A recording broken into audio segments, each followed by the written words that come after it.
Welcome, everyone. Welcome to the Science of Mind. It is a correlation of the laws of science, the opinions of philosophy, and the revelation of religion applied to human need and the aspirations of humankind. And as you heard before, it is the study of life. The Science of Mind is the study of life and the nature of the laws of thought. This is what we study, this is what we practice. Studying the nature of the laws of thought and applying it in our lives. So we've had so far 2 Sundays of faith. This is our 3rd Sunday of faith. And today our Sunday talk is about the way it works. So some additional reading. And before I get into that, I just have to say this week, you can make your life work if you practice the science of mind. Discover your spiritual magnificence. It is so important that we all realize the truth about ourselves. The reading begins. The thought of faith molds the undifferentiated substance and brings into manifestation the thing which was fashioned in the mind. This is how faith brings our desires to pass. That's on page 157. I also want to continue with that reading. It says, faith has been recognized as a power throughout the ages, whether it be faith in God, faith in one's fellow man, in oneself, or in what one is doing. The idea that faith has only to do with our religious experience is a mistake. Faith is a faculty of the mind that finds its highest expression in religious attitude. But always, the man who has faith in his own ability accomplishes far more than the one who has no confidence in himself. Those who have great faith have great power. Create a new you with that in mind. So that's the end of reading. So when we use our creative imagination and strong faith, it will create for us out of the one substance whatever we have formed in thought. So if our mind is thinking of something and we have that thought repeating itself, becoming greater and greater and more clarity, faith takes that and brings it into our experience, brings that manifestation to take place. So my recommendation is don't waste your time on negative thinking about something or about anything. You're wasting your life when you do that, because you're wasting your opportunity to use faith in a more productive, in a happier result, in a more fulfilling experience for life. It says in this way, man becomes a co-creator with God. We become co-creators with God when we use faith, because we are using the undifferentiated substance to form in our thought, to form in our mind a certain thing that we have faith about. And faith causes that to manifest in us. That's the way it works. So in this way, it says man becomes a co-creator with God. In other words, we create just like God does. But the creative essence in us is put there, is created there in us when we were put on planet Earth. There will never be an end to any of the eternal virtues like true love, like beauty, like truth. There will never be an end to God, nor to any of the attributes of the divine, which are co-eternal and co-existent with God. All those virtues, God didn't create them. They coexist in God. They're part of God. If we are wise, Holmes says, we shall cultivate a faith in these realities. This is not a difficult task, but a thrilling experience.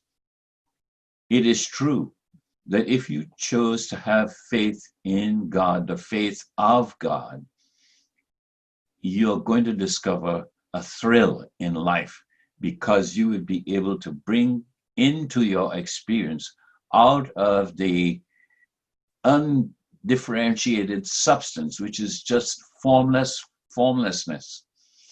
You would be able to bring into your life the kinds of form that will bring joy and happiness into your life. Remember, God is the silent power behind all things, always ready to pour into our experience that which we need. Something about us that is powerful, that is creative. It waits on our orders. It waits for us to have a clear faith in something to bring to pass. We must have a receptive and positive faith in the evidence of things not seen with physical eyes. If you don't see it with physical eyes, but you can see it in your imagination. The imagination is the workshop of the mind, by the way. And once that is activated, it begins to impress upon faith what it needs to do for you on your behalf. This is not difficult. God is the silent power.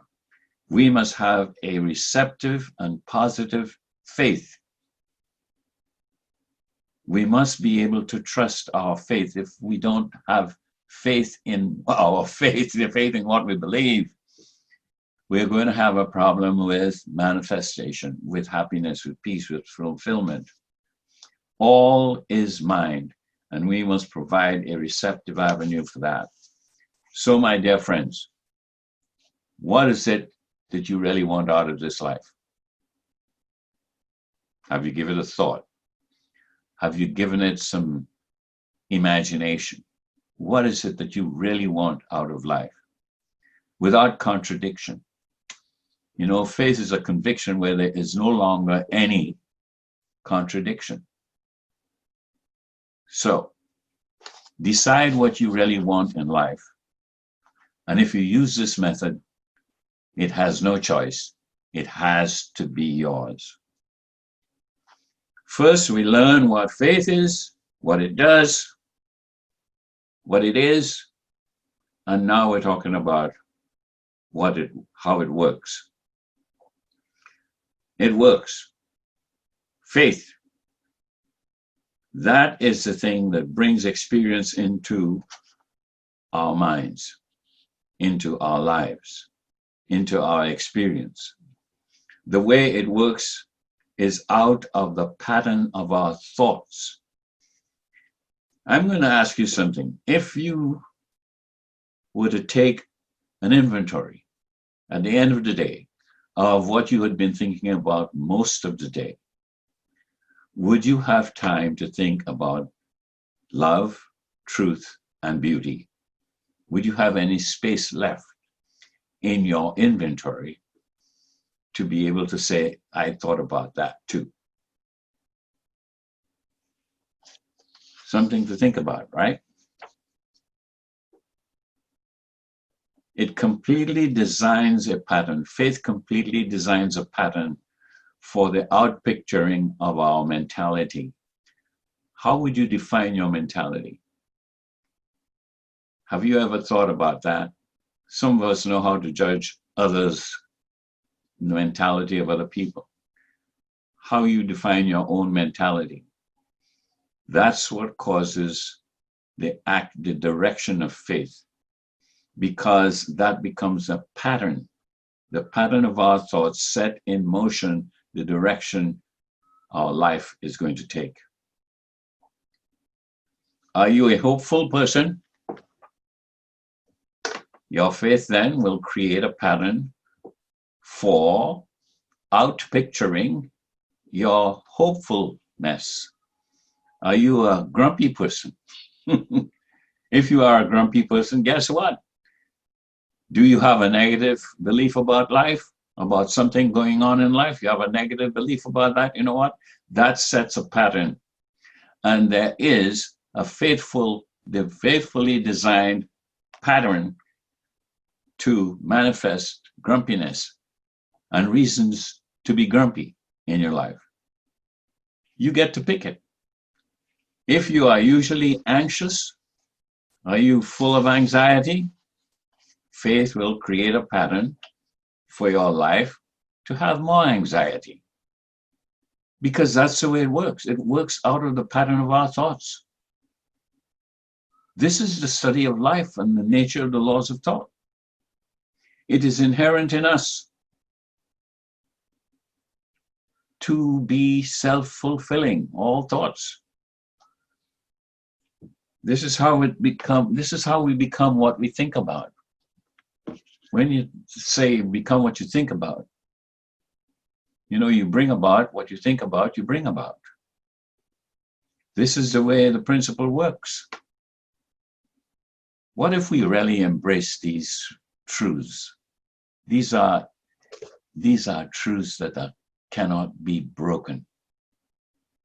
This is for real, friends. It is inherent, as I said, in us. A silent, incredible, creative power exists. It's an energy that exists in us, waiting for our orders to spring into action, to bring it into manifestation. Your faith is a powerful, powerful bell that rings, that wakes up the sleeping, creative giant in you, infinite wisdom that creates a pattern after the pattern of your thoughts.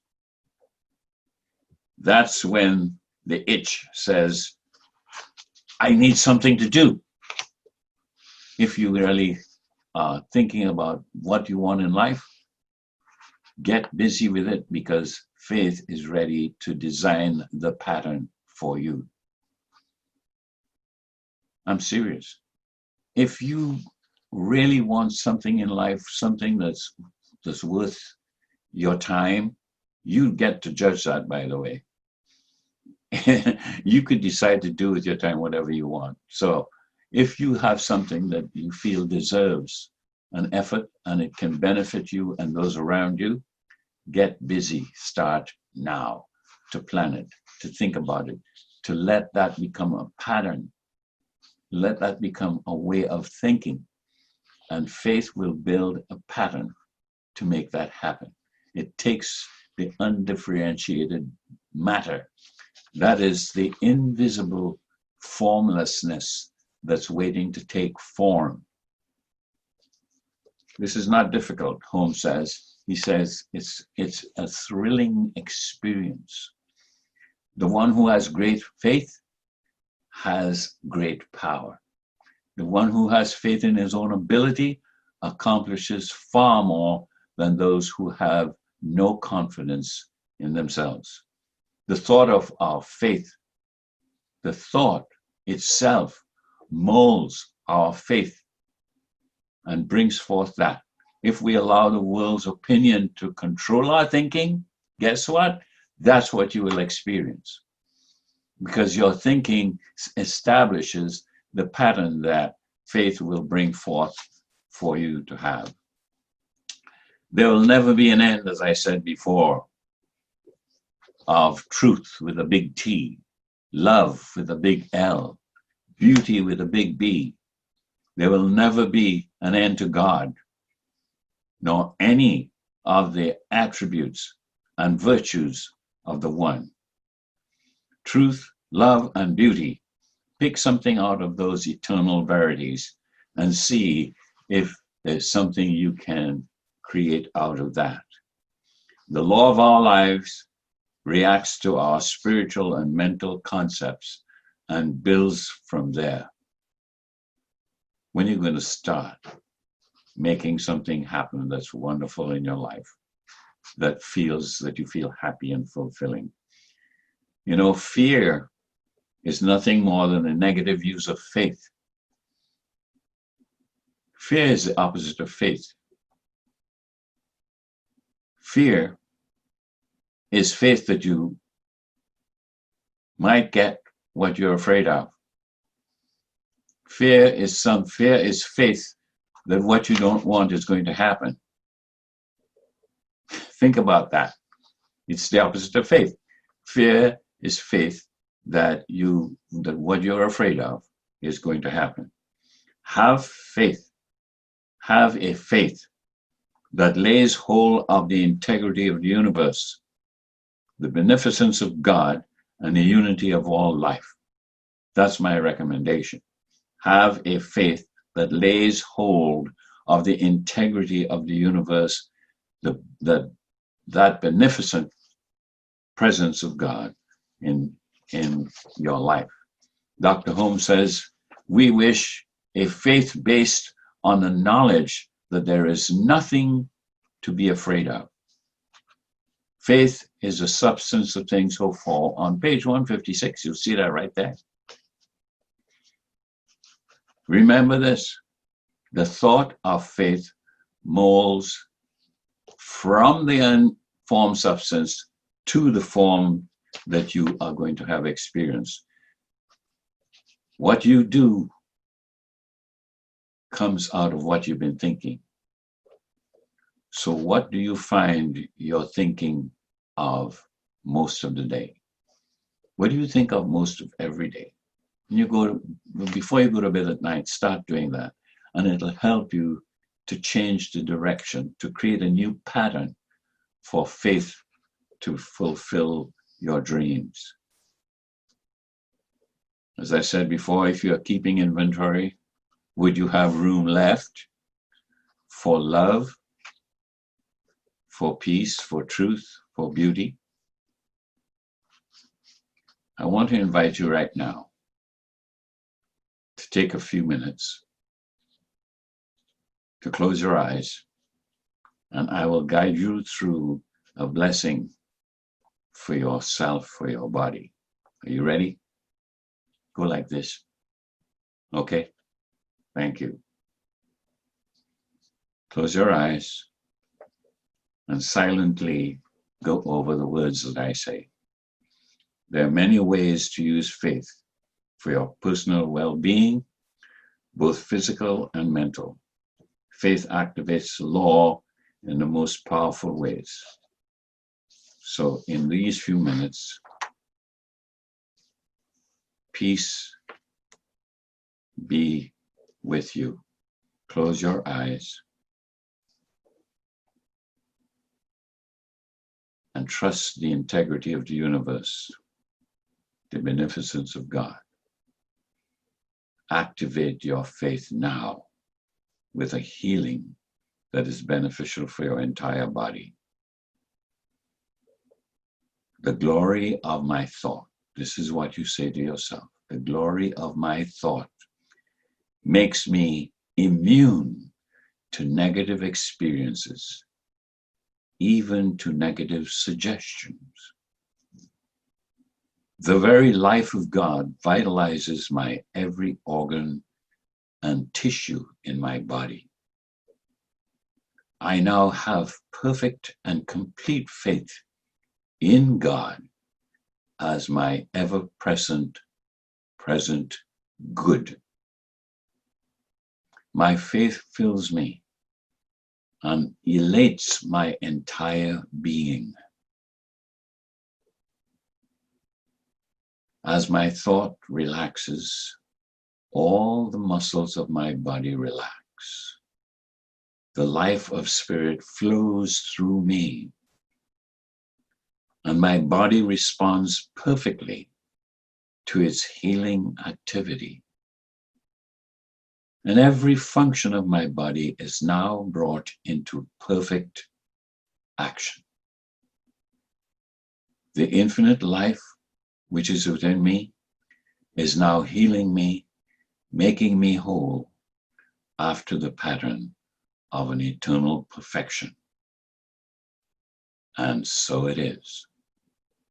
Amen and amen. At this time, I want to go back to our affirmation and As you silently repeat this affirmation to yourself, you can look at it as we bring it up.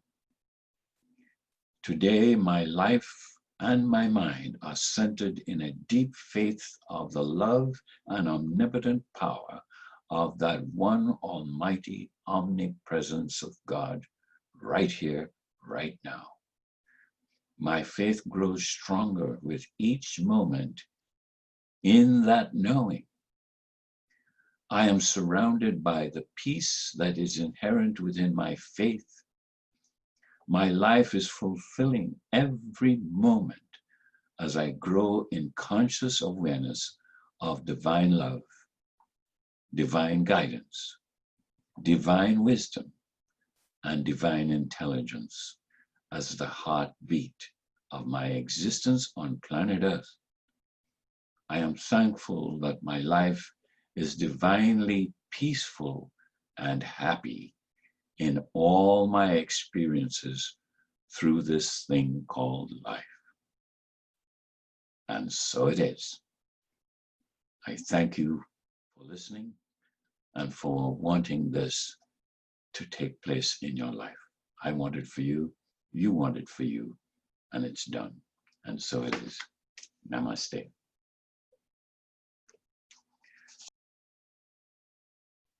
And remember what I took you through at the end of my talk.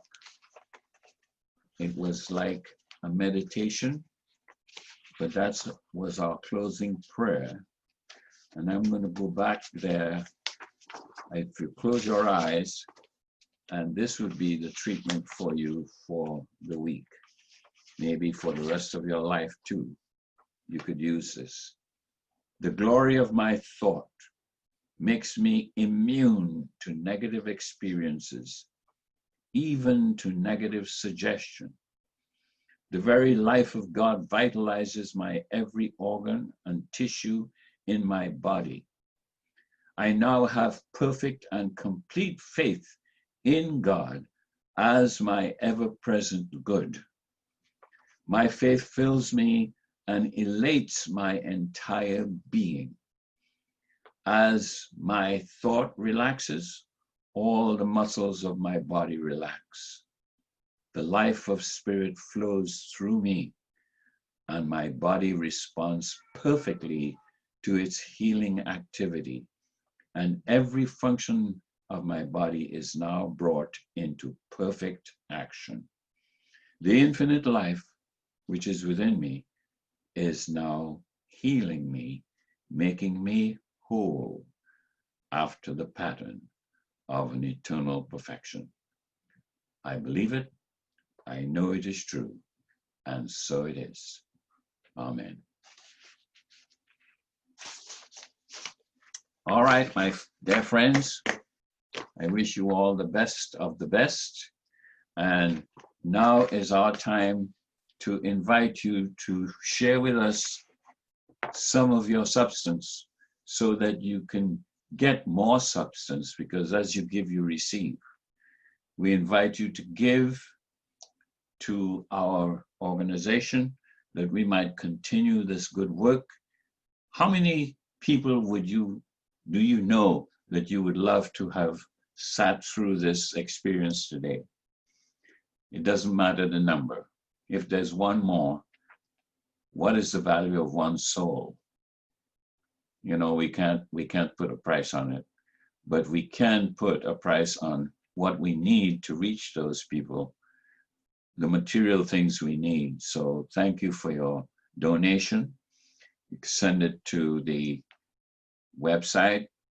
You go to our website, you'll see it there, PayPal, or you can go to a check and send it to the P.O. Box 1261, Middletown, Connecticut, and it'll get to us. Thank you so much. We love you all.